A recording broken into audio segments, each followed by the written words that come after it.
What is it going to take to create peace on Earth? And what do people in the afterlife have to say about what is happening on planet Earth and how humanity interacts with each other? We're going to find out that and more today on Accentuate the Positive Media with Karen Swain with the gorgeous Barbara Witt. Stay tuned. You got to accentuate the positive. Wow, I feel good. A little bit of feel good goes a long way.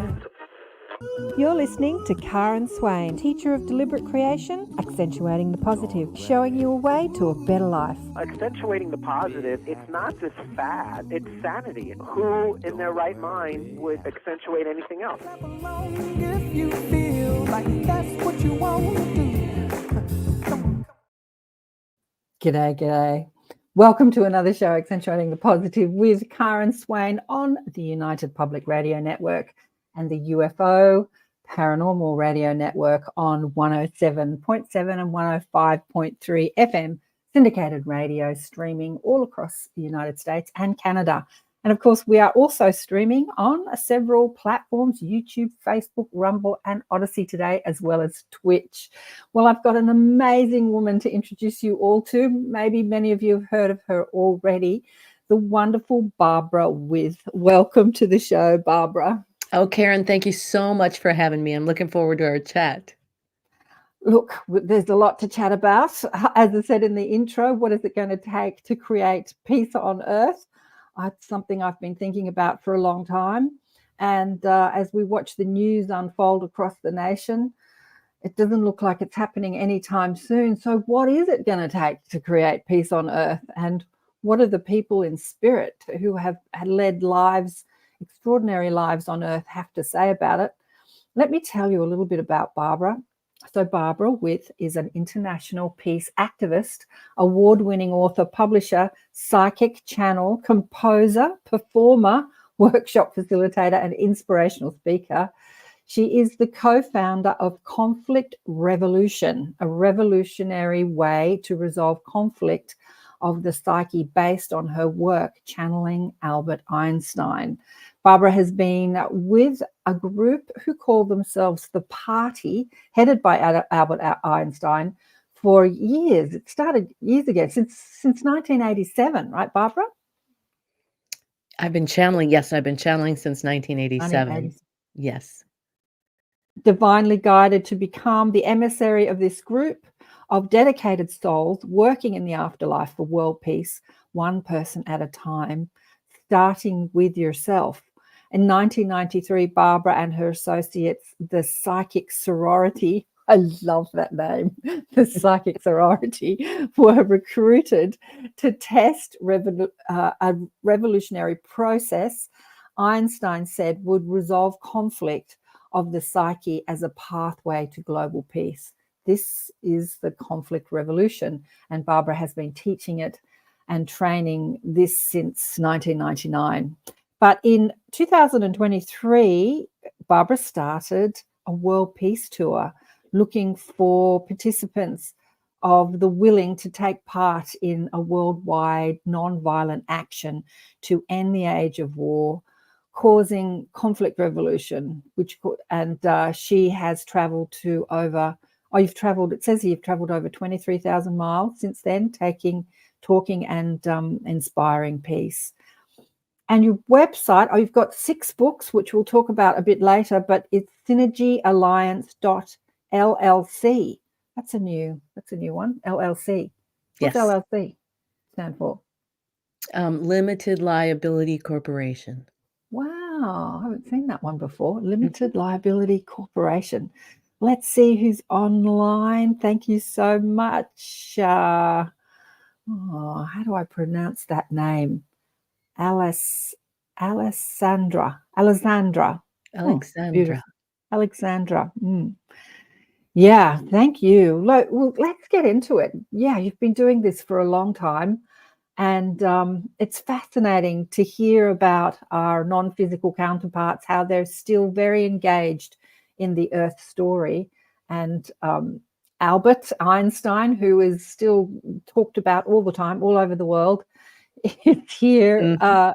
is here helping us from his home, his neighborhood in another dimension. So how did it all start for you, Barbara? How did this mandate to travel the world teaching peace start? It actually started many years ago, decades ago, when I became a songwriter. I started writing music when I was very young, when I was 12, and it was my passion. And the act of writing music is very much like channeling, where you go into the non-physical and you listen and you Yeah. bring back ideas and into melodies and rhythms and lyrics and such. I started channeling in 1987, and then I started doing these groups with my group, my new group at that time, the Psychic Sorority, in 1993. And when I started getting readings with my mentor, Eunice, she was an antenna. So there wasn't angels or dead people or souls or anything. It was just we were antennas. And when I started working in the group, the girls asked, "Well, who are you? We need to know who you are." And they said, "Well, you can call us angels at first." That's what they told us. And I'm a Interesting. very skeptical person. I encourage everyone to practice really healthy skepticism because Hmm. I think the truth outlives the skepticism and it's really needed, especially in this day and age. But we decided that as long as what they were telling us was as divine and regenerative to us as it was, that we didn't care if it was the Easter Bunny. It was changing our lives dramatically. And we put out our first book in 1997, Diaries of a Psychic Sorority, Talking with the Angels. And it's our actual diaries of meeting each other, because I did not know these women before we started doing this. And these angels, as you mentioned, came in and said, we've got this revolutionary process about how to resolve conflicts in such a way that the byproduct will be world peace. And we need actual humans with actual conflicts to test this theory on. And Yeah. I had never I would never have imagined such a thing when I started channeling groups. I thought, well, what would these voices say? But sure enough, they had this process and we had the conflicts. 3 women have conflicts. And we painstakingly began the journey of research and development using their information that was brilliant and unfolded what turned out to be conflict revolution, just a really revolutionary approach to conflict. Now I don't know if I still think it's revolutionary, but back in the 90s when you were telling people to turn inward and look inward and find their conflicts inward first, it was kind of uh, questionable to kind of the mainstream. It sounded like victim blaming, I think, but um, as we worked the process and found out how amazing it worked when we resolved these conflicts as they told us inside, and then around us, things would naturally change. We wouldn't have to go at it at the arena in which it was playing out. So that was very profound. And I started training it actually in a nonprofit, women's empowerment nonprofit in St. Paul as a staff development. And then I was teaching it to women with jobs in the trades as anger management and as manifestation. And uh, so it's really had a lot of research and development through the years. Wow. Absolutely amazing. I'm thinking about the conflicts in the Middle East.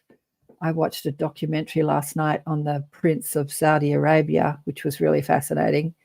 And sure, there's still a lot of conflict in the West. In our personal relationships, everyone's hating somebody.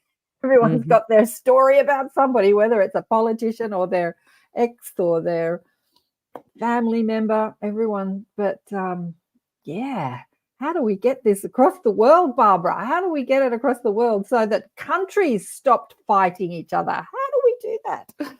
Well, Anyway. in this work, when after we published our book, Diaries, and a year later, I was contacted by a paranormal tabloid in London wanting an interview with Princess Diana from Beyond the Grave on the 1-year anniversary of her death. And again, I was skeptical because I'd never done that before. I could communicate with those who'd passed on, but they'd always come to me. So I did it. I channeled this interview. I typed it and channeled both the questions and the answers. And when I read it back afterwards, I just wept.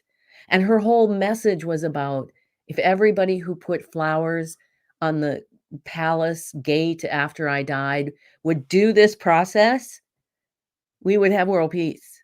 So her whole message, not her whole Wow. message, but that was the gist of why she came to inspire us to make peace. Yeah. And the tabloid didn't want it, but my agent and I were like, well, maybe there's other famous people who want to talk. So I made this whole list, and guess what? Einstein wasn't on it. He wasn't on it. So I started doing these interviews with people, and I'd go to some, Gandhi or Elvis, and they didn't want it, but people would step up, the souls would step up. And I didn't know who was going to until I asked. But when we got to John Kennedy, which was each one of these interviews totally blew my mind because I didn't know anything about these people, not to the depth to which they were telling us. But he said to us, look, put your list away. We're going to tell you who's coming up because we're a group who have already been working in afterlife for peace. And we want you to get our message out there. And so when Einstein came up, so this is 1998, and I started channeling in 1987. And when Einstein came up in the queue and I channeled him, I spoke, I didn't write. It was the voice of every single one of my readings. Everyone. Wow. Mm. And it took me a long time, well, relative, but it took me several years to really accept and integrate this possibility because, I knew my voice. I know my voice. And I knew that energy. And I knew that energy was there when I first started channeling. I knew that energy was there in the music I was making when I was very young. Mm. But my intellect was like, really? Really? Are you Yeah. going to tell people? So I hid behind the angels for a while. But when Party of 12 came out, it was June of 2001. So it was only a few months later when 9/11 happened. And then I thought, you know what? I really have to take this risk because this information with all these people, it's all about how to make peace. It's all about us committing to peace. It's all about how their lives were impacted. For example, Nicole Brown Simpson. There's a woman who was basically murdered by her husband and had to leave her kids behind with the murderer. And she was struggling to find peace. And Anwar Sadat, who was assassinated, actually, for making peace. So all of these people in real life had been peacemakers and left the planet with this imprint of, especially Einstein, how are we going to make peace? He was obsessed with it in his life, and he brought it in with him to afterlife. And I guess I volunteered and was chosen to be his emissary. Yeah, I think that, I think there's probably quite a few people on the planet, being inspired by people like that who had physical lives, who are continuing their work from the other side. The Party of 12. But I'd like to get into, because they identified, you've said a few names, but the Party of 12 was originally the Party of 12. Barbara and I were talking about this before we went live. I reverently called my guides the mob. Because when I asked them who they were, they laughed at me. They thought that was the most hilarious, a question. And they said, you can't imagine how many different identities we've been, both on this planet and on other planets. Who do you want us to be? Pick one. How can we tell you? How could we tell you? It's too many numbers. But but we do identify as humans, with identity, with names and people's stories. So Einstein's one of them. Anna Nicole Smith is another one. What was the identities they gave you, the Party of 12? Well, there was Diana, And then That's a Gianni shame. Versace, he too had just been, Versace. Oh, interesting. and he gave this incredible dissertation about culture and how, all of these people who are in modeling are sort of considered degenerates. A lot of people, Mhm. especially at that time, were using drugs, and there was sort of this culture, and yet elevating them in culture to these are our role models. So he went into a Right. really incredible dissertation about that. And then Wow. Mm. JFK and Jackie O, JFK and Jackie. yes, Right. Mhm. and Norma Jean Baker. So Ah, Norma Jean Baker. that was an Yeah. interesting association between Wow. them.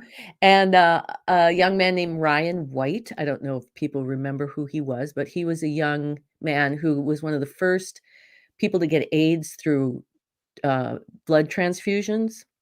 Oh. He died young of AIDS. And oddly enough, all he and Johnny Versace and Diana were all very close to Elton John. Mhm. So the book was dedicated to him, and they actually say some personal things to him. I've tried to get him the book, but I don't know if he's ever received it. But also Anwar Sadat, Jesus of Nazareth, has a beautiful, beautiful dissertation. Sigmund Freud, and he was able to sort of set the record straight for some misconceptions that he did in life with his assumptions about various things. Adolf Hitler. We talked to Adolf Hitler, Wow. and that Mhm. was also absolutely fascinating. And he confirmed what I've always believed is that you don't go to hell. Hell comes out of you based on the energy that you put into life and then take with you into afterlife. And so there wasn't any people were like, "Oh my God, you could, get sucked into his evil vork." It's like, no, no. Mm. And oddly enough, that was 1998, and as time has passed, it was in the beginning when I did it, people were like, "What? You're talking to Hitler, these aren't angels." Kind of like that. Yeah, I can imagine. And now, because we throw that name around like it's nothing, every time you don't like some political figure, you call them Hitler.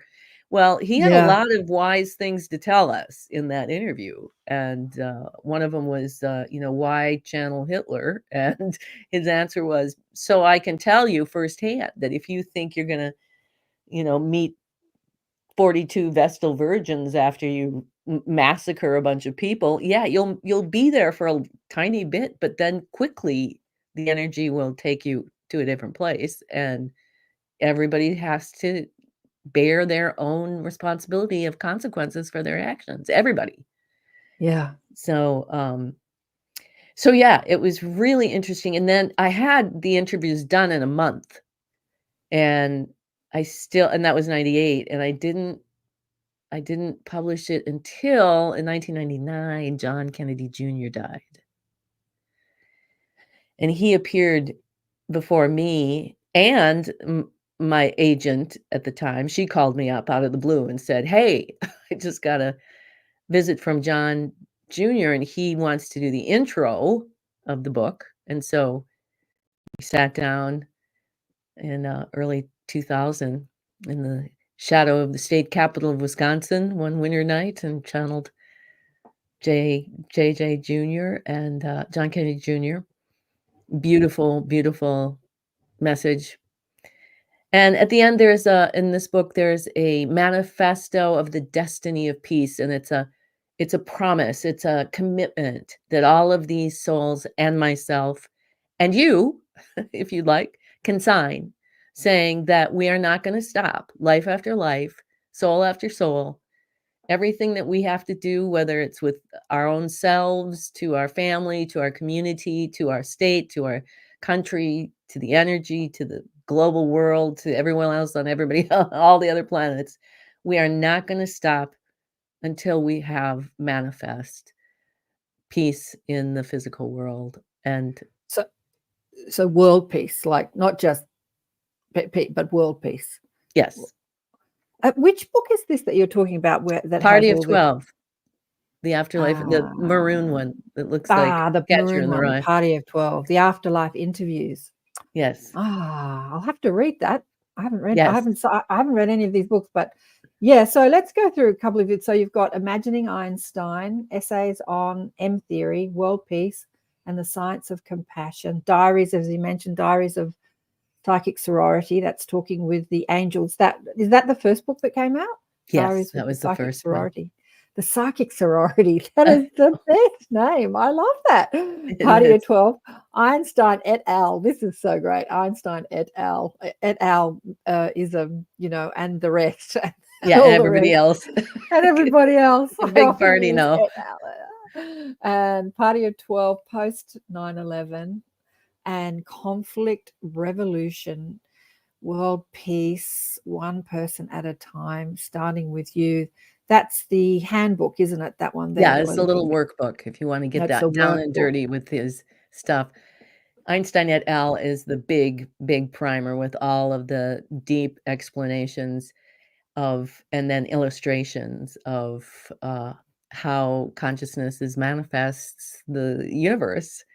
And that was a beautiful thing about after I did Party of 12 and figured out that Einstein was there, and of course just fell in love. I mean, who doesn't love Einstein? It was amazing. And I thought, we should do just a little book just for Einstein. And so it was 2005, 100-year anniversary of his miracle year, and E equals MC squared. And I thought, well, I'll just channel some sessions and see what he has to say. I had no expectation. I had no questions. I just wanted to see what he said. Well, long story short, he channeled a unified field theory, which is something that he didn't do in real life, that includes what he calls the map of human consciousness. And the most profound to this day to me is the scientific quantifiable definition of compassion with a capital C as the fifth fundamental force of the universe. And he details in great detail how compassion impels energy to create consciousness and then eventually the entire physical universe. So that was pretty heavy. It took me a couple years to like, what? I have to tell the world that the source is in the middle of the planet and we originate in a black hole. And not being a scientist. Okay. Say that one again. The source is what? The source in the center of the earth. Is Originates is where the source originates. In the center of the earth. Yes, and it operates like a black hole. Oh, wow. Yeah. So when we're connecting to planet Earth, as we do, I pretty much do it every meditation everything I ever do with anyone, I'm like taking their energy down to the center of the earth. What you're saying is we're literally connecting to source by doing that. Yes. Wow. Yes, and that the energy in the center of the earth, because the earth is spinning so much faster in the center of the planet than it is on the external part of the planet. It's so hot, and it like bores this black hole down through space-time where consciousness begins its miraculous journey of inspiring energy to step out of nothing and into everything and create one compilation. We call it. So you have a compilation of consciousness. And in that is all of the mathematics that are going to eventually make their way to the surface of the planet where your body is having that experience of the universe there. But it all begins in this compilation. And then, like a compass is an instrument that draws circles.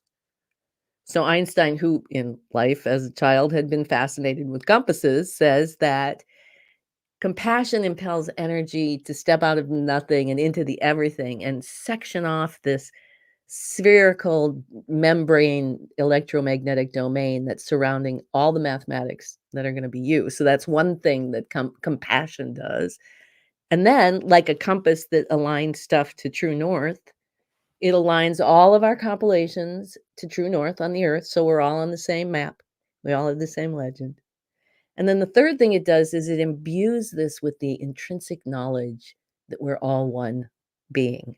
And that's probably the most classical idea of what compassion is love and connection and empathy. That's part of our makeup, that we know that we're all part of one. We're all one. Yeah, we're all extensions of source. Compassion, I wrote this down. Compassion, this is what he says. Compassion is the intelligence that uses the fourth fundamental force to impel the creation of the physical world one step at a time. Compassion is the fifth fundamental force of the universe. So when we use the word compassion here, or he uses the word, or they use the word compassion here, would that be kind of like compassion? Empathy would be another word for it, where you feel what other people are going through rather than sympathy. And you realize that I too have felt like that. I know what that feels like. And because I know what that feels like, I don't want you to feel like that. Would that be? Yes, but I think we have to think in a bigger sense here, that the part about the construct of our compilation that imbues us with that understanding that we are all one. So that gives us the ability to have that empathy and we are, whether we actually, by the time we make that our way up to the surface and into our physical bodies, what's happening up here might be a whole different thing. Like, people are made of compassion, but they may not be acting in compassion in that smaller C, like you're talking about the empathy. People can be completely uncompassionate, but he's using it in a much bigger sense, in a much more scientific sense, that compassion with the capital C is more like the God energy, that it impels energy to create these circular domains and then line them up to the earth and then imbue them with this and then send this gravitational wave moving up the planet to create the physical world and the lens. So it's sort of bigger than that. It's bigger than just a human emotion and a human experience. I'm trying to understand it from my understanding of how, because I wrote down here, I think I heard you talking on one of your videos, how is matter manifest? Like he talks about, I think we're talking about that. That's Yes. saying compassion is how matter manifests. So, when I listen to my mob and other channelers, like the Abraham material, they talk about the energy of emotion. Like you can want something, but if you feel the lack of it, you'll manifest the lack of it rather than the want of it. So it's that energy of emotion that we're talking about, which is the fundamental principle of manifestation. Like attracts like, drawing that energy towards you. Would that come into this? It does, except it's a little bit different. What we work with is, we call the 3 human dimensions. And these dimensions, this energy exists, you're in the center of the planet with your compilation. Then there's a gravitational wave that literally leaves the center of the planet and makes its way through the earth to then sort of burst into the lens where our bodies are, creative bodies, and our bodies are projecting and perceiving all of that mathematics of that universe, a very incredible, complex system of miracles that allows that to happen. So we work with those 3 human dimensions. And I'm working on a piece now. I wrote it years ago, but I'm updating it. It was called Why the Secret Doesn't Work and How to Fix It. And it's this basis of that, what you said about emotion, absolutely, that's the first human dimension right out of the gate. But in our model, emotion is actually, it's kind of the primordial soup. It's the first step from sort of idea of mathematics into particle of this wave. And it's the basis of everything that we have in the physical world. So and he used to tell us this years ago when they were angels. They say, at the root of that chair, at the root of that light is emotion. And we were like, what? Uh-huh. But now I Mhm. understand it's part of these 3 human dimensions. And as emotion moves up, it creates sound, which becomes intuition, which is the voice of compassion, telling us that next most advantageous step for the good of the whole system. And then it gets into the intellect, which is where all the trouble starts, because intellect has been given the power to make decisions that can say no to emotion. Absolutely. Yeah, you get the knowing or the gut feeling or the understand, and then your intellect says that can't be right. I guess it's a bit like, so I'm, channeling Einstein, and then the intellect says, that can't be right. That's just my ego speaking or something like that, and can sort of like knock out what you know. Yes, But and make the decision to not do what intuition is telling you. right. Yeah, that's a big one. So I never know how to say your name. I wish you'd say your name, World Records, because he's there. This person's often been here. Is it possible to have empathy for a person's situation that you have not experienced? Oh, absolutely. I think. Yeah, do you want to go into that? Well, I think part of it is that, first of all, we're all one. Mm-hmm. So in this life, in this mind, you may not remember having an experience such as. And also, we have been gifted with imagination, which is such a powerful, powerful force in our lives that we can direct for good or evil, I suppose. But you see someone, I've never been in a situation like Gaza. I've Yeah. never even come close to that. But if I Mm-hmm. close my eyes and use my imagination to put myself there, you can easily get to a place of empathy. I don't know if we could ever really get to the full force of whatever that terror is that war produces, but we certainly can touch upon that deeply in our hearts. Yeah, absolutely. And like you say, we're multidimensional beings having experienced lives in many dimensions through time and space. And often people make huge actions based on something they've never experienced, but they have like a memory of having experienced it, maybe from a past life or a future life or something. And so in this life, they've come to remedy that in their own life and take action into helping others, or whatever. Like I was just reading up on a friend of mine called Ronnie Khan, who started a charity down under called Oz Harvest, and she's one of the most successful Australian charities. She's got money just coming out of left, right, and centre. And so she was a Jewish mother that used to put on big feasts for her family, and there was always so much food left over, and she hated putting it in the bin. And so she used to take her leftover food and give it to people who needed it. And this is what Oz Harvest do. It takes food from supermarkets and cafes and restaurants that's all going to go in the bin at the end of the day, but it's still edible.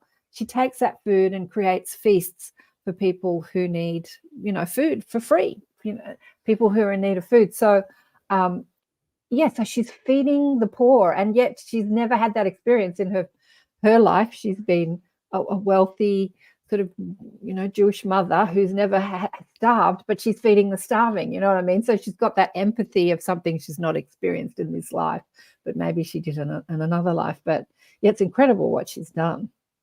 Likely, we bring so much into lives, especially I think in this time period, in this time of conscious awakening, we have an opportunity to be a lot more conscious of those kinds of things than we were maybe in those other lives that we were living then. Yeah. So I just want to remind people too that you're listening to ATP Media, Accentuating the Positive Awakening Consciousness with Karen Swain on the United Public Radio Network and the UFO Paranormal Radio Network on 107.7 and 105.3 FM syndicated radio, streaming all over the place. And my guest today is Barbara With, a international peace activist, psychic channel, and we're talking about channeling Albert Einstein and the party, no longer the party of 12, because as my mob said, they've been, there are new people that have come to join the party. It's a party. It's a party. They've been, I imagine that they've been so many other identities, like Einstein just wasn't Einstein, even though he's been famous for being Einstein. It'd be interesting to talk to him about his other lives. Have you ever asked him that question?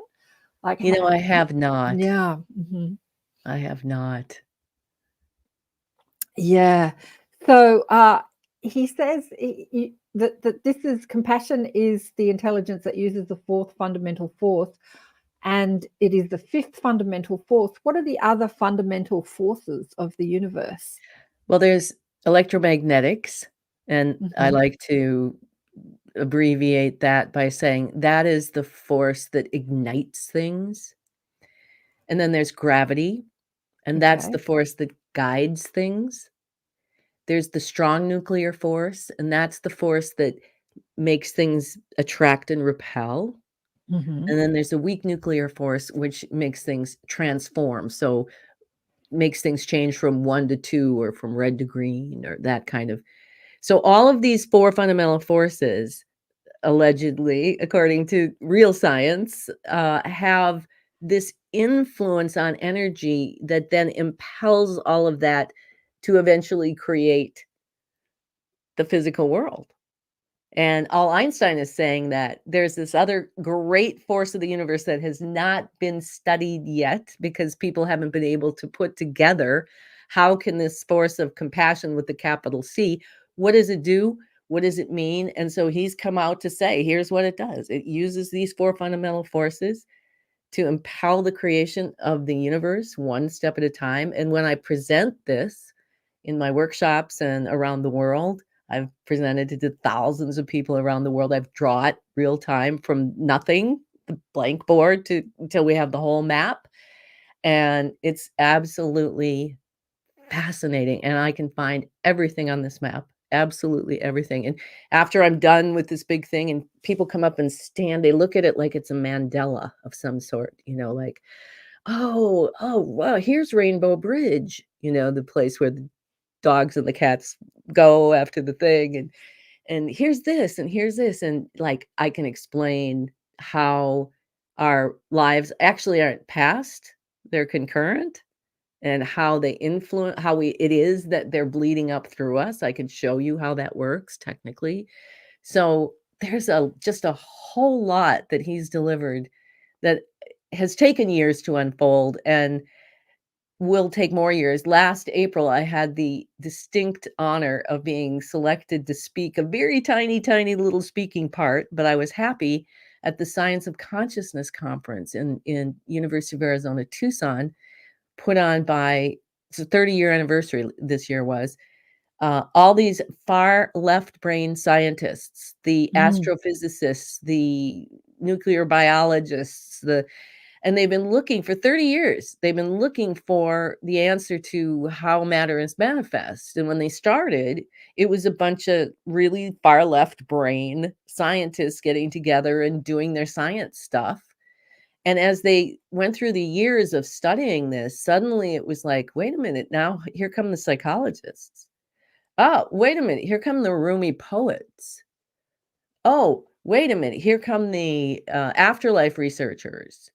And so by 30 years, they were open to the idea that I talked to dead people and that I had talked to Einstein and I have this theory, which sounds, just off the cuff to a scientist, sounds pretty ridiculous, but I got such incredible feedback, and I listened to a lot of those left brain scientists, and like a dog, when you're talking to a dog and the dog hears woo, woo, woo, woo, woo, woo, walk, woo, treat, food. I could hear, like, I don't know what they're saying, but every now and again they would say something that was like, yes, that's on my map. Yes, that's on my map. And so I left there very, very excited about having got some validation from some actual scientists. I've had amateur scientists in the past always commenting on this, but to have the real thing and have them get excited about it was really exciting for me. Wow. The Science of Consciousness Conference, it was called, right? And in Yes. Tucson, Arizona, you said.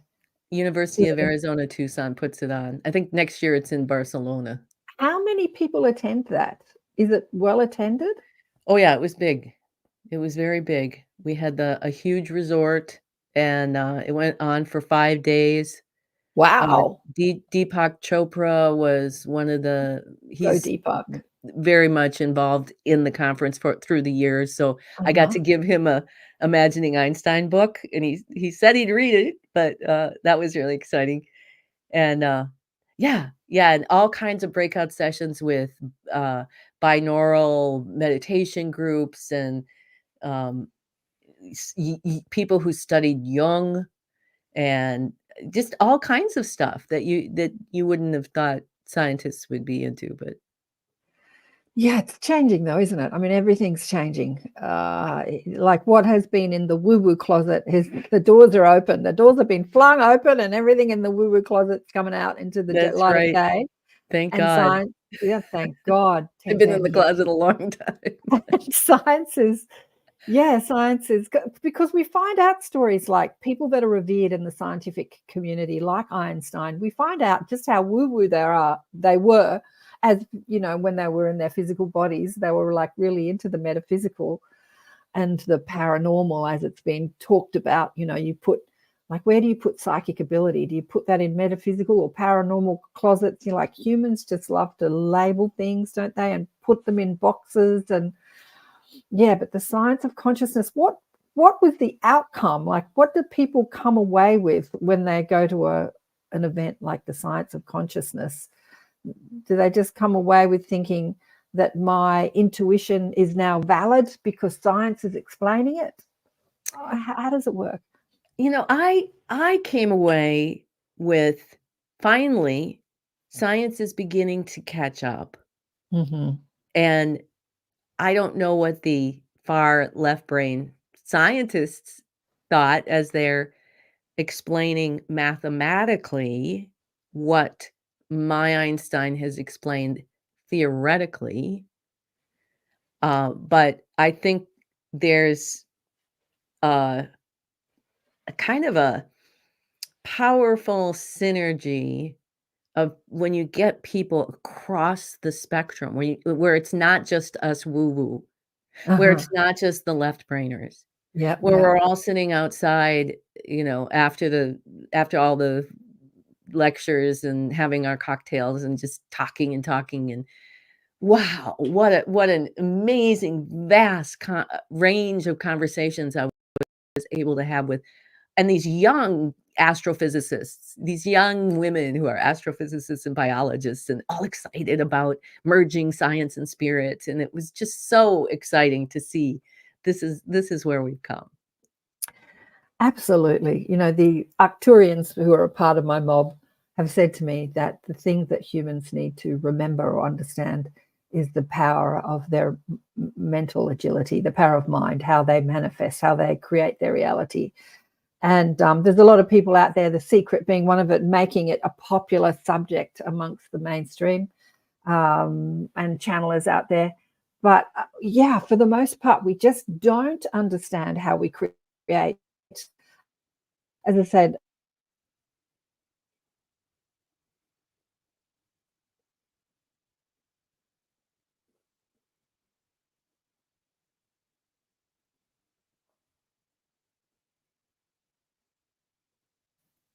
there we go. We're back. Did you just blip off for a minute there? I saw you were frozen, Oh, okay. I was frozen. Yeah, but we you were had a saying blip. we don't understand how How matters manifest. powerful, how we create our reality. As I said to you, I was watching a documentary on the Prince of Saudi Arabia, trying to get his, you know, like politicians and governments, how they make things happen. They think that it's force.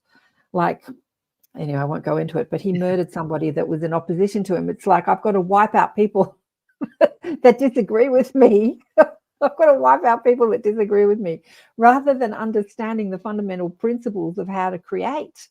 This is something with humans don't understand, especially the politicians.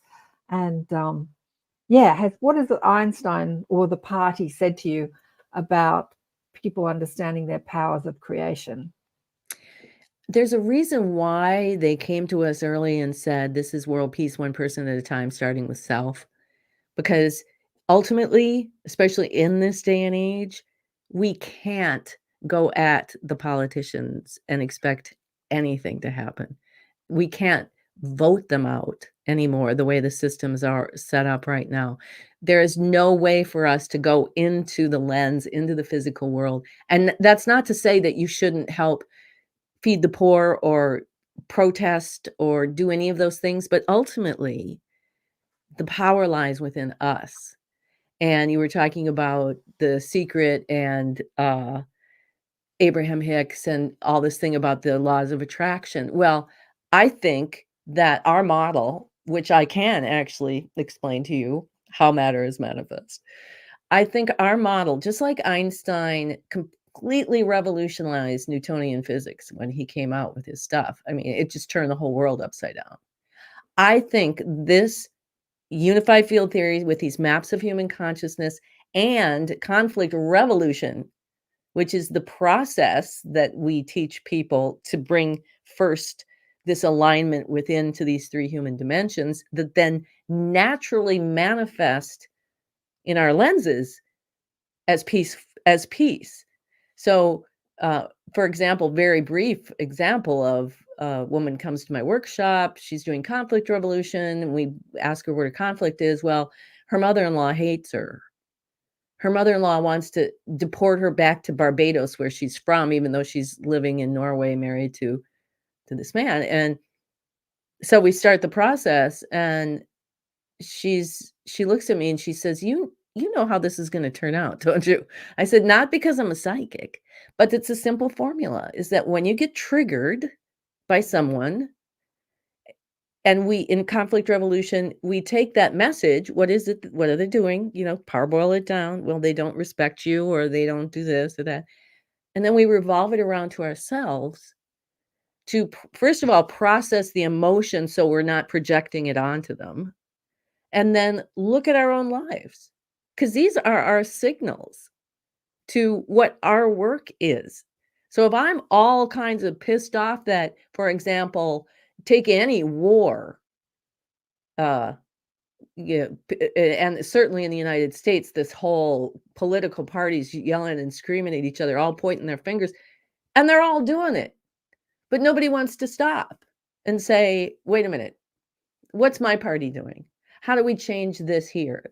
Mainly because you can't, but you can do it with yourself.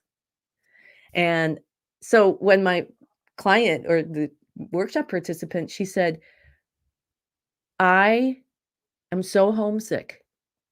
I miss Barbados." And I said, "So why don't you go?" "Well, I've got these children and my husband." "Well, how old are your children?" "Well, they're 14 and 17." "Well, so your intellect is making up a story as to why you can't go back to Barbados, because certainly your children and your husband could live without you. But you can't own it, and so you're projecting it onto your mother-in-law." And as soon as she got that, we call it the Rolodex effect. So it was like flip, flip, flip, flip through the Rolodex, the old days when we had paper, address books on our desks, because we see all of the times that we projected our stuff, and it shifts everything. And she came back the next day, and it was like 25 years of resentment had been lifted, and soon she was going back to Barbados on a regular basis. So this is a microcosm of one person. But Yeah. if we all, this was because my world peace tour is, if there's enough people willing to participate, people who understand that as within, so without, and they want to really be that change, I think we have so much power when we do this, and we find that peace within us. And then we can step forward to, what are we going to project? I'm going to project compassion. I'm going to project peace. I might still be feeling anger. I might still be feeling those uncomfortable feelings, but we have a completely revolutionary way to use our breath work to channel that into the intellectual messages that we fully intend we want to, not the ones that are just knee jerk because we've been taught, you get mad and then you lash out. So it's really a mastery of self. And more and more people certainly are willing, but it's all we can do, one of us at a time, I think. Yeah, absolutely. All we can do, one of us at a time. Conflict revolution. So your elections are coming up next month, and this two-party system, we've got the same in Australia, has created in the US such conflict amongst people. And you see it on news programs. You just see like everyone's making the other person wrong and calling them idiots. And it's just everywhere in the States, this conflict and making the other wrong. What have the parties said about how this election will impact the collective consciousness?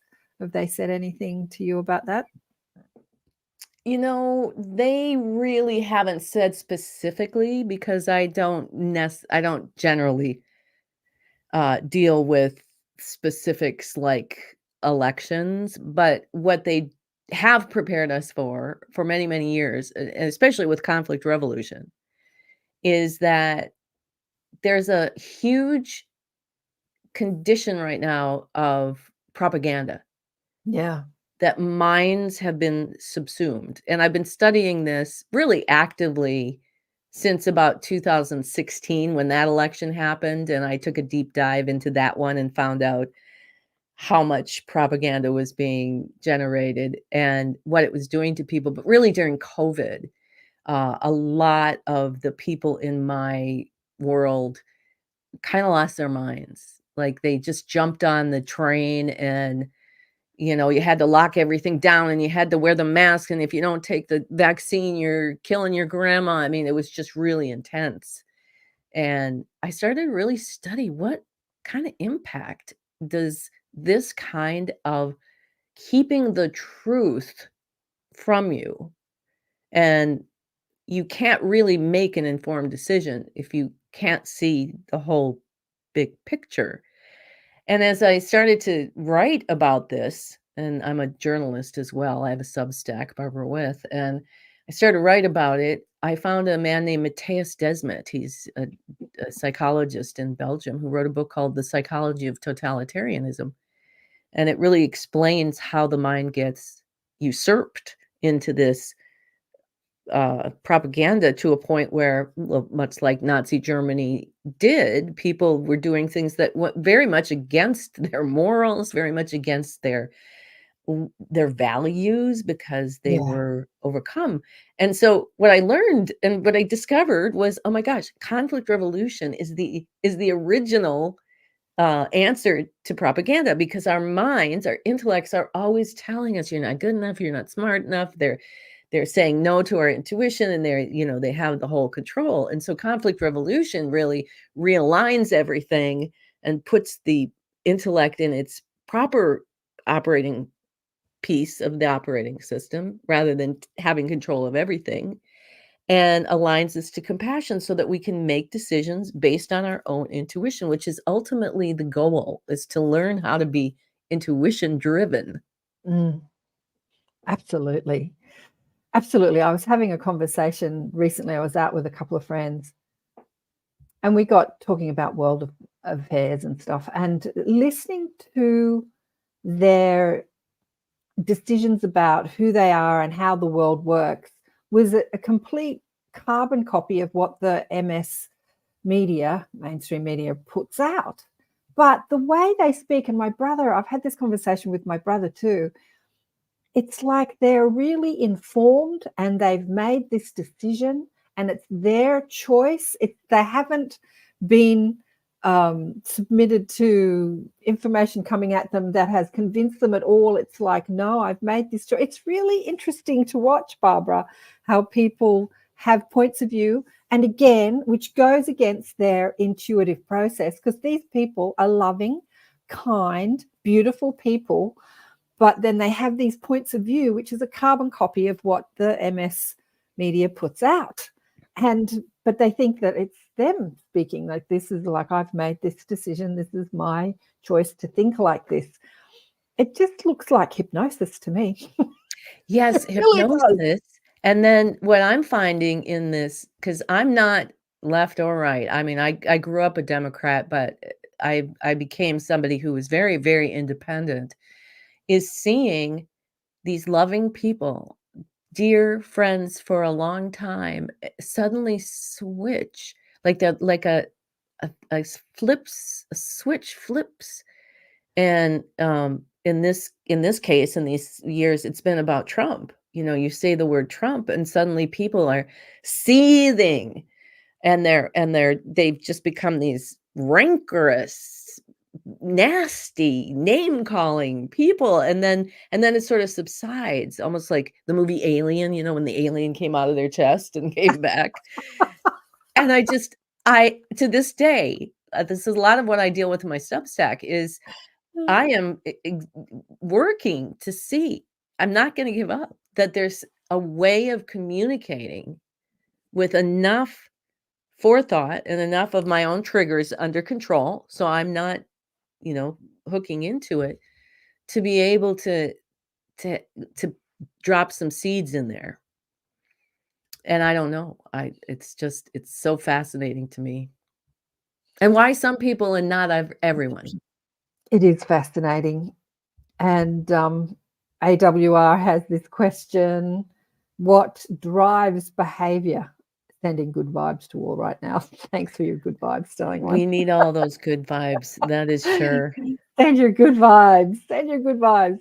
Yeah. So what drives behavior? It's a great question. I think it's a combination, frankly, of when we're looking at these three human dimensions, and there's this sort of gravitational wave coming up, and emotion, all emotion is in our solar plexus, this huge primordial soup of our direct connection to source. That's what emotion is. And then it moves up, and it moves into this sound, the voice of compassion, impelling us always. And this part of our system is perfect.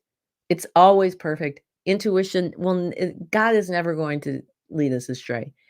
It's when we get into the intellect that the emotion marries itself to the thoughts. And pretty soon, you don't know that you have these two different dimensions. It just seems like, well, I'm feeling all these things, but you're thinking about it. You're divining it. You're judging it. You're constructing it. And then that's what gets projected. And so I think that's on an instinctual or a primordial way of what drives behavior. But we have the power to step outside of all of that, to cultivate what we call a witness, which I'm sure is very common for everyone, that term, to be able to witness ourselves. And I think what you see when you see the whole unified field presented is the proof of the theory in depth of why this works, why this is valid. So we step outside ourselves, and then we can observe, what are we thinking? What are we feeling? What is intuition telling us? And we can make informed choices. Now, it's not easy, because that intellect has been in power for a long time and doesn't want to give it up. And that's what you're seeing, I think, as the reflection outside us in the political systems. People don't want to give up their power, but to make the shift where we are all going to be aligned to compassion, ego's got to give up a certain amount of power and understand, if it doesn't come to live in alignment to compassion, I'm not sure the species at this point will survive. Absolutely. I'd like to say, Desley says she's loving this chat. What are you saying here, Desley? The education system does not encourage free. Oh my gosh. That is an understatement, Desley. I think that for most people, what drives behavior is desire, what it is that you think you want. And emotion. And most people don't understand what that is. And with everything, I think that if your desire is that you want peace more than anything else, that, like, instead of the desire to be right, or the desire to be loved or appreciated or heard, a lot of our desires come from our wounds, like I need to be respected. You're not respecting me. I'm going to make you respect me. Like that Right. desire. And maybe our fundamental desire was the desire for peace. I put on a big Peace Day event in 2014. We hired out a big pavilion here in Sydney and had a great time. So it was International Peace Day, 21st of September. And I remember thinking on that morning, no matter what happens today, I'm going to be in peace. And I can't tell you, Barbara, how many things went wrong that day. But something happened that was really interesting. Even though I was one of the founders of this Peace Day event, the person in charge of the walkie-talkies, where we could all talk to each other, because it was a big event, hundreds, 1,000 people there, needed to talk to each other about things. She didn't give me a walkie-talkie. She was in her ego, and I got upset about it for a second, and I'm like, let it go. I don't have a walkie-talkie, so I can't talk to everyone. That's fine. So all the dramas that happened that day, I didn't know about because I didn't have the walkie-talkie. See, I'm going to be in peace. And I had the best day. Leave the walkie-talkie. I was in peace all day. And at the end of the day, when I spoke to everybody else, they were like, oh, the parking problems and these people didn't turn up and the security guards and this and the ticketing. And there was drama happening all day. And they were not in peace, but I was. But I made a decision. I'm going to be in peace. It's my fundamental achievement to be in peace. Yeah, if that is the decision we make every day. Imagine our behavior. Imagine what if that drove our behavior. Exactly. Imagine. Exactly. And we always have this saying, speaking, do you want to be right or do you want to make peace? Because these are two decidedly different skills. And sometimes I think there's times where there are times when you do need to be right. Like if you're in an emergency situation and somebody's saying, you can see they're bleeding out and they're like, no, I'm okay. And sometimes you have to be right. But in this, especially in these wars that we're fighting, especially in this whole political scene that's going on, it's people driven by the desire to have to be right. And what's so interesting is with conflict resolution, when we're all triggered by somebody not respecting us and we stop and go, okay, where is my ego not respecting my intuition? Where is my intuition telling me don't go with that person? And my ego is saying, oh, I can't do that. They're going to think I'm not very friendly. And then I'm going to have to, then so you go and then you have a terrible time and then you blame them for being something when in reality, it's us. It's us making those decisions. And it's an intricate, intimate study of self. But what else do we have these days, really? Yeah. Yes. I think that what you hit the nail on the head there. It's that desire to want to be accepted and liked. That can, like a lot of people can go astray. And rather than speaking your truth and coming from your gut instinct, it's like maybe they won't understand. I don't know. What do you want to say about that? That desire to want to be accepted and liked. It can create a lot. I'm sorry, it stems from our own need for self-love.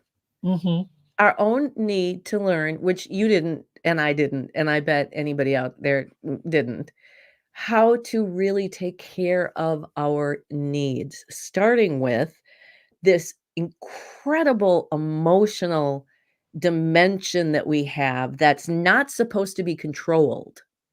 It's supposed to be regulated, but you don't get up in the morning and go, you know what, I think I'll do some joy from 10 to 12, and then I'll work a little anger in the afternoon.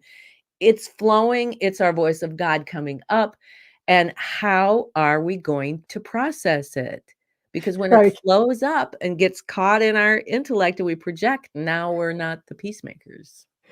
I love it. Can you just say that again? I'm going to do joy from 10 to 12, and then I'll throw a bit of anger anger in the afternoon, and hopefully do some sedation. Okay, I'd like to get practical here with people that are having conflict. Maybe they've got conflict over what terrorism is doing across the world. Maybe they're having conflict in their relationship. Maybe they're having conflict with their kids or family members. What's the first step that they can take to resolving this conflict within themselves? Okay, the first step is to commit to the mystery. Is that if you're going to come into the conflict resolution process with us, we're going to start by saying what we're taking you through is a revolutionary way of looking at things. And it might be a mystery in the beginning as you suspend how you used to operate or how you're habitually operating. And there's two things, and this is just the basics 101. One is you have emotion, you have intellect. These are like your stomach and your heart. And if your heart is hurting, you do one thing. If your stomach needs help, you do another. So emotion and intellect have their own purpose, their own way that you bring them into alignment.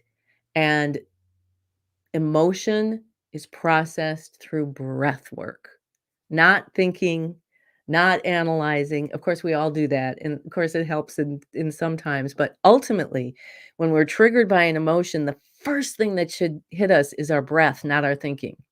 It should be, okay, let's get this emotion up and let's get intuition informed so it can guide us. And then there's the other one, which is intellect. And that's a whole different, and you all know this when you're trying to reduce the fluctuations of thinking, you do meditation, you do all kinds of things to quiet that mind. But maybe one of the most important things I think in this work, and one of the hardest things, is that when I get triggered by someone and I have to tell myself, okay, what is it? Well, she's so controlling. All right, there's your work. Now, it doesn't mean that she's not controlling. It means my domain is my responsibility. I don't have any power over her domain. So I'm going to revolve my focus back and start to really get in that witness and pay attention to where am I doing what I perceive outside myself? And then you set about to actually watch yourself. Because I guarantee you, your intellect will tell you that you're one thing, but you will observe yourself 9 times out of 10 being another thing. And then it'll be like, oh, dang, look at me not respecting myself. Look at me saying yes when I should say no. Look at me projecting. And then we start to really have this self-mastery. And this inside, this is the work of world peace. It may not be like, you may not directly think of it heading over to Gaza or Ukraine or Congo or wherever all the conflicts are, but this is where it starts. It has to start here. It can't not start here. So don't underestimate how important this work is. Radical responsibility. Exactly. Yes, I love that. For every judgment I serve to another, where am I feeling and behaving the same way? Yeah, where am I believing the same thing? I was having a quick chat to my brother yesterday, who's in a new-ish relationship and things are sort of going pear-shaped. And the question in my mind was, he's a strategist and he has a job which is all about intelligence, so he's in his head. And something I said to him yesterday, I said, you know what? You're a problem solver.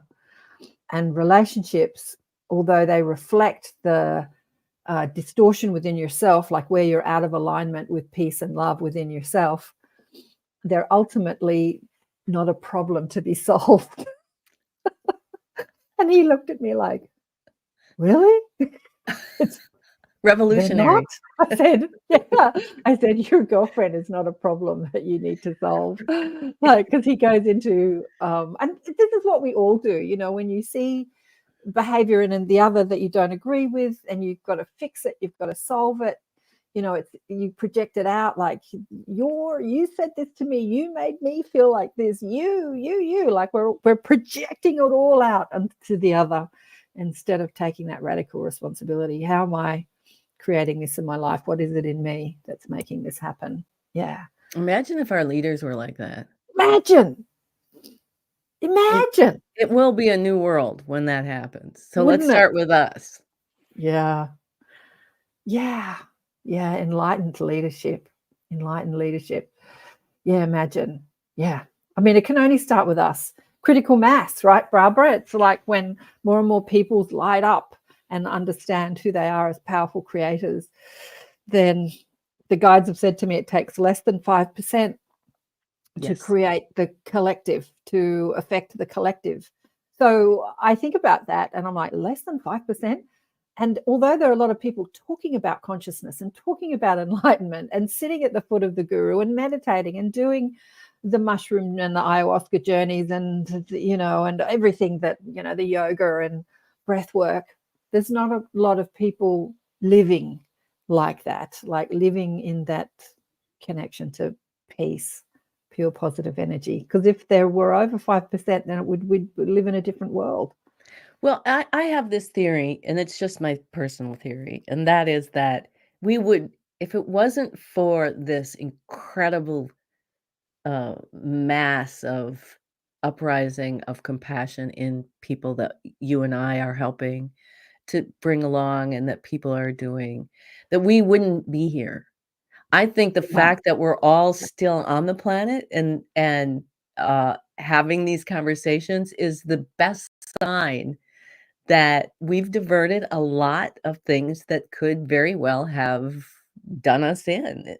And I think that because all of these people, all of the compassion, whether you're consciously doing like what you and I do, or if you're just a person who has compassion and is doing good in the world without thinking that it's your, you know, spiritual duty, you're just drawn to that.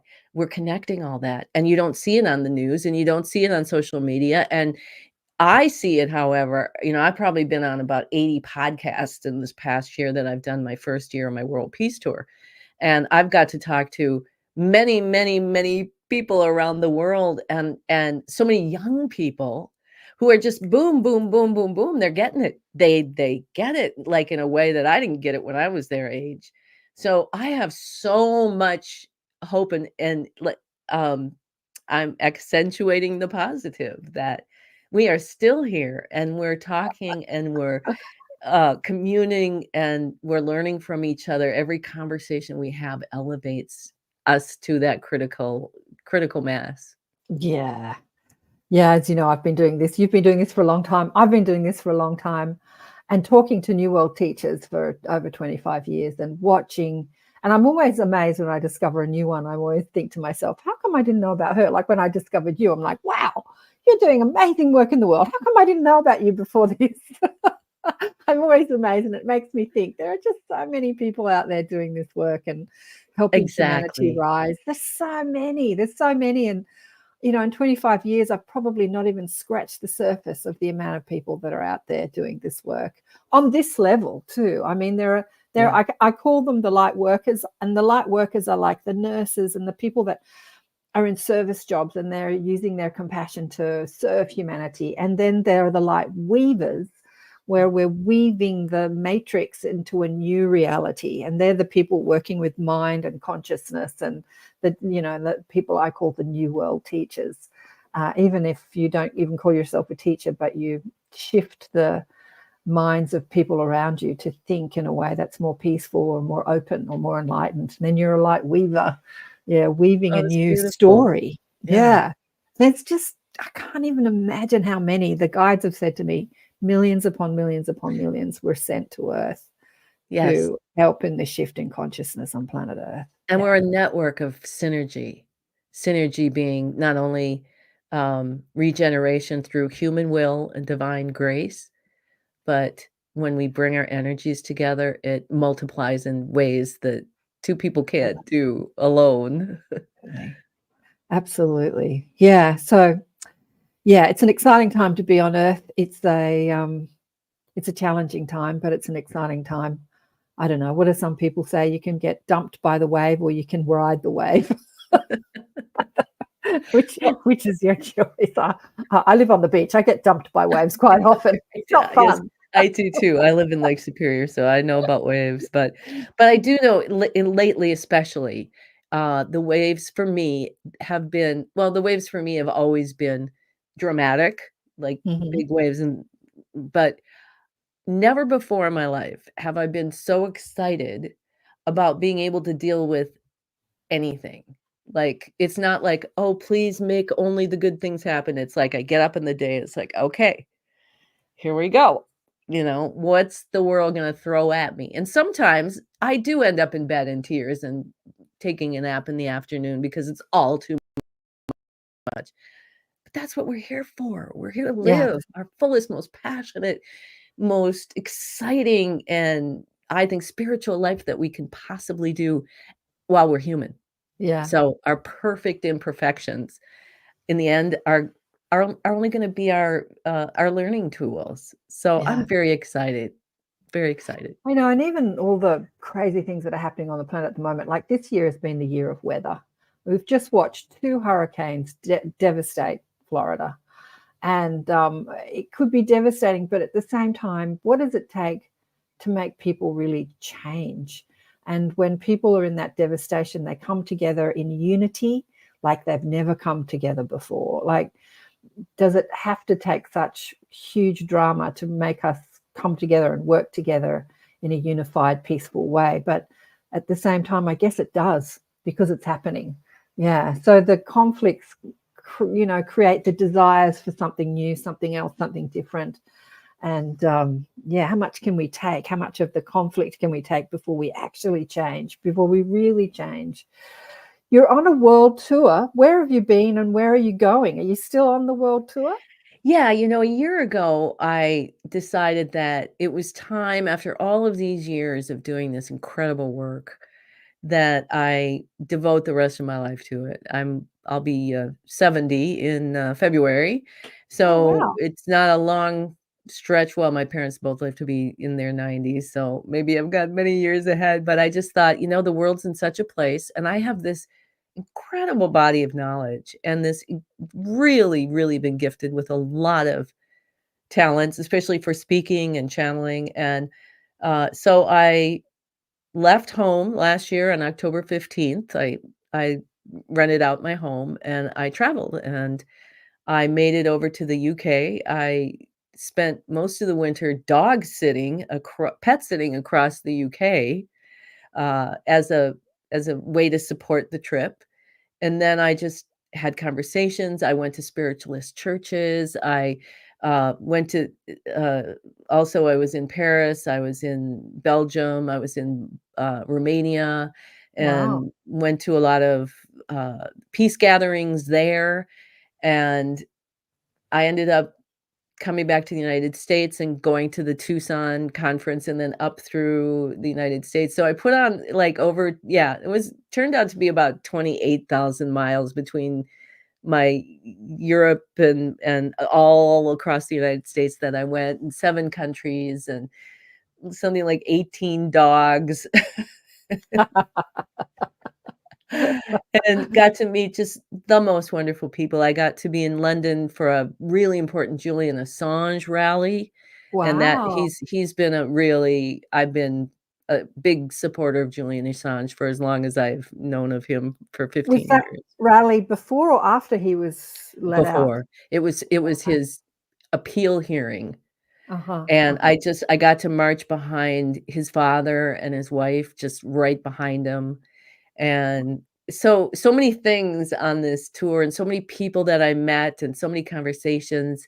And then I came back in May to my island to spend my summer regrounding, and this is the most beautiful, beautiful place for that. And I'm this year I'm leaving on November 1st, and I have a stop in Minneapolis where I have a speaking engagement. I'm down to Madison, and I'm going down to Georgia where I'll base camp out of the winter and hope to get over to Oslo. I do a lot of work. I've done a lot of work in Norway through the years. Back to Romania. I want to get to Barcelona to the Science of Consciousness conference, and I've been invited, and I like to leave it just open to where I'm called by spirit. And Yeah. if anybody wants to host me, uh, I travel. I'm You're open very to being hosted. I'm So the very science open. the science of consciousness is in Barcelona, what, in 2025, is it? Yes, I think in Okay, April. So it changes countries. It was in the States this year, and it'll be Every in other year, Spain. it's in Tucson, and then the next year, it's somewhere exotic. Oh, okay. That's Yeah, pretty cool. yeah, That's very cool. Wow. Yeah, I'll have to check that out, The Science of Consciousness. I haven't yeah. heard of that one. But it's I think I asked you before, is it big? So do thousands of people go to that, or is it just hundreds? I bet there was 1,200 people. Okay. Yeah. Yeah. Yeah, amazing. And so you're going to come down under? I would love to come down under. What stops you? Timing, I guess, Distance? Yeah, Yeah, timing. and, Yeah.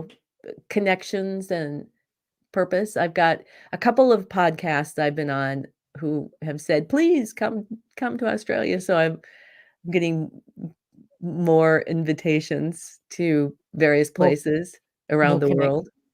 more connections down under. What about Canada? Have you been up to Canada to Yes, I have. present workshops and stuff? Yes, Mhm. I did it, I did quite a bit of work in the Toronto area and Vancouver Island. We did some stuff over there, and, um, Nice. yeah. Yeah, beautiful. So we've got about 10 minutes left to go. We didn't do any channeling today. Do when you channel the party, is it a process, or are they just always there with you? How does that work with you, Barbara? Well, they're kind of always there with me. I have Always a there. really great regulation system that I've developed through the years when, as you know, it through our training program, we learn how not to get overwhelmed. We learn how, you know, they can ask us to do things, but ultimately we get to say, as we say in the psychic sorority, we get to say who, we get to say when, and we get to say how much. So when you speak to your mob, your team, your party, do you ask them questions, or is it more them informing you and speaking through you? When I do a reading, it's generally starts out with what we call the dissertation. And that's where I invite people just to either, if you're a note taker, you can take notes because I know some people just love to take notes while they're listening. Or you can sit back and, as we say, like a empty rice bowl, empty your mind and prepare to receive because it's a lot of information and it's not meant to be all absorbed in one sitting. It's time released.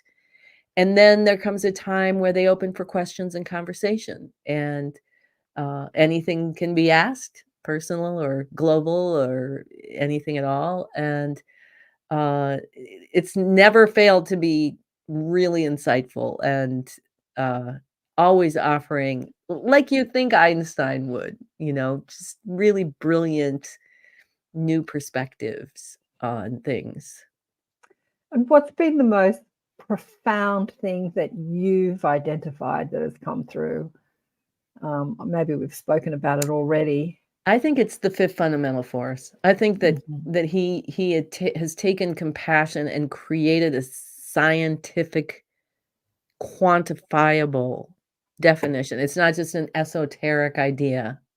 It's a quantifiable definition of how compassion impels energy to create the universe, and that I can explain to you that in my sleep now, after all these years, is just stunning to me. I just am so honored, and people ask me, well, why you? Why you?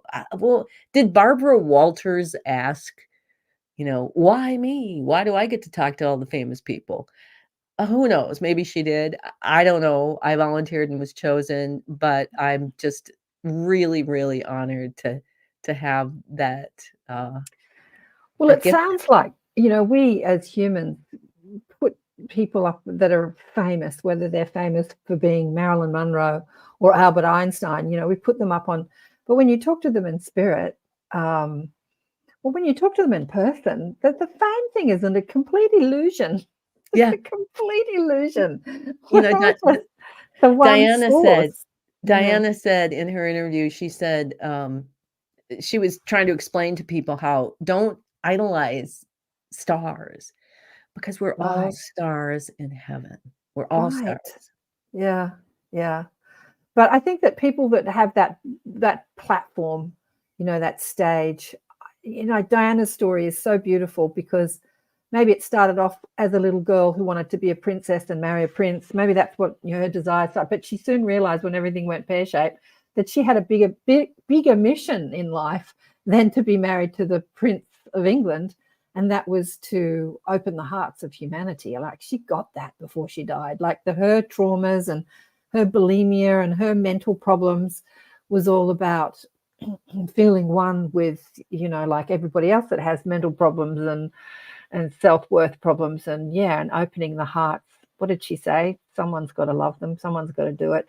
So she realized that her platform, she was there for a reason. One of my first channeling experiences was talking to a really famous Hollywood actress. And I won't say who. I keep her name. I'll tell you after, but I keep it private because I know that when you're on the world stage, that personal, you don't want to be talked about like that. Not that she would mind. I'm sure she wouldn't mind me talking about it publicly, but and it was really interesting to have this channeling experience and to sort of, and what they were saying about her, like why she was who she was and why she was born into that family and why she had that platform, and that she was here to utilize that world stage to like bring her consciousness and her spiritual journey to a bigger public, because she was still at that stage, because this is years ago when I was in my 20s, she was still like carving out the career to be the actress and chasing the dream of the actress and everything. And they were just sharing with her that that platform that she had was for a bigger purpose than the next best movie. The next, it was interesting for me because I was like hearing the message and saying the message at the same time, and realizing that when you have that world stage, that big platform, it can be for a greater purpose than just to be revered as a great pop singer or actress or scientist or whatever. Darling one, we've got 4 minutes to go. Thank you so much for being on the show. You are awesome. Just tell people where they can find you. If you come to barbarawith.com, BARBARAWITH.com, and I've got a meditation class that's coming up here for 8 weeks. We're going to do some really deep dives into that. I've got a how to channel class that's coming up in January. I'm very excited about teaching this. I haven't taught this in a while. And also, if any of your listeners are interested in a reading, I'd be happy to extend an hour reading for the cost of a half hour. If you'd like to have that, come on over and sign up and get one. And to you too, Karen, although you don't need it, but your mob can mob my party. Yeah. I rarely have readings. Well, I never actually have readings. Yeah, I never have any questions to ask. I remember standing in front of a great healer who has been, damned. But anyway, and somebody said, "Do you have any questions?" And I said, "No." And they said, "Well, what if you're standing in front of God? What do you want to ask God?" I said, "I've got the connection to God like everybody else has. I don't need somebody else outside myself." But yeah, a lot of people feel like they do, especially when you're in your drama, like how to find that peace, that conflict, resolution. Because when you're in, what does Byron Katie say? When you believe your stressful thoughts, you're in your insanity. Like, you're just insane. So sometimes when we're in our insanity, we need some people to knock us out of it, slap us in the face and knock us out of our insanity. Dying One, it's been so beautiful to chat with you. Thank you so much for being on the show. And thanks for everybody that's been listening and tuning in. Thanks for your comments. The beautiful Shirley from Canada has been here. Desley from Australia. Lots of wonderful people. We've got Russian Asat on Rumble. Don't know where you're from. Yeah, lots of beautiful people tuning in. Thank you so much. And what have we got left? We've got always navigating this time difference. We will catch you on the next one. Thanks again, Barbara. Thank you all. Stay online and I'll tell you who that Hollywood actress was. Okay, bye everybody. Bye for now.